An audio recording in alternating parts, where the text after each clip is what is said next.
मतलब मेरी पहला reaction, look who is talking. कौन बोल रहे हैं ये बात, जिन्होंने संविधान को तहस नहस करके रख दिया? फादर स्टैन स्वामी क्यों गए दुनिया से, बता पाएंगे? हमारे हजारों लोग क्यों जेल में हैं? ह्यूमन राइट एक्टिविस्ट क्यों जेल में हैं?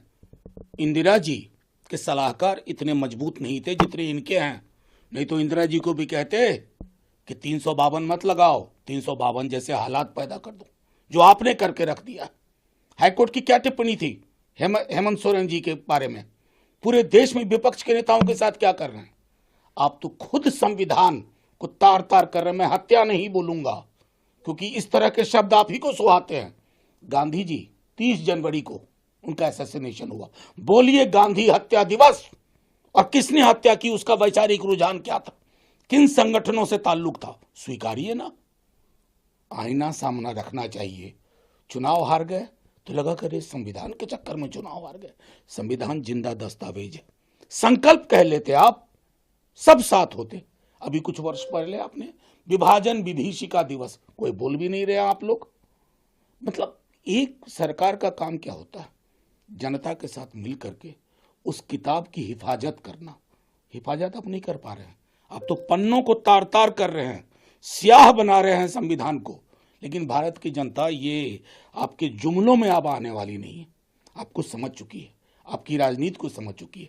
मेरा आग्रह होगा ये भी पता कर लीजिए किस किस ने माफ़ी मांगी थी इमरजेंसी में।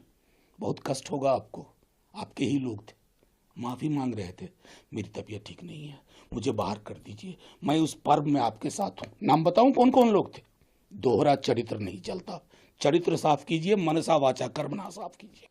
केंद्र सरकार के इस फैसले की भूरी भूरी प्रशंसा, जिसमें 25 जून को संविधान की हत्या दिवस के रूप में मनाने का फैसला किया है, ये लोकतंत्र पर सबसे बड़ा प्रहार था। इसको लेकर के बहुत सारे बधाई हुई, प्रधानमंत्री ने भी किया। ये हम लोग जेल में थे उन सब पे एक मरहम कर रहा है। मुझे भी आपातकाल में जेल जाने का मौका मिला था, परिवारजनों को भी तकलीफ हुई, मित्रजनों को भी तकलीफ हुई, और हमारे उस पराक्रम को आज मान्यता मिली है, ये प्रसन्नता है। देखिए, मैं इतना ही कहना चाहूँगा कि भारतीय जनता पार्टी के लोग लोकसभा चुनाव के परिणाम से बहुत ही परेशान हो गए हैं। अब उनको समझ में नहीं आ रहा है कि हम कौन सा रास्ता अख्तियार करें, कौन सा हथियार इस्तेमाल करें जिससे इंडिया गठबंधन की चीज़ों को रोक सकते हैं। तो वो अब इमरजेंसी की बात कर रहे हैं बार बार। अभी इन्होंने तमाम कार्यक्रम भी उस पर किए, पर कोई कार्यक्रम सक्सेस नहीं हुआ। कारण ये है कि जो आज सबसे खराब स्थिति में देश खड़ा है, महंगाई, बेरोजगारी, भ्रष्टाचार। कल एक वीडियो मैंने देखा गुजरात का, जिस गुजरात के मॉडल पे इन्होंने पूरे देश के अंदर कहा कि भाई गुजरात मॉडल है हमारा सबसे अच्छा है, पूरे हम देश को गुजरात मॉडल में बना देंगे।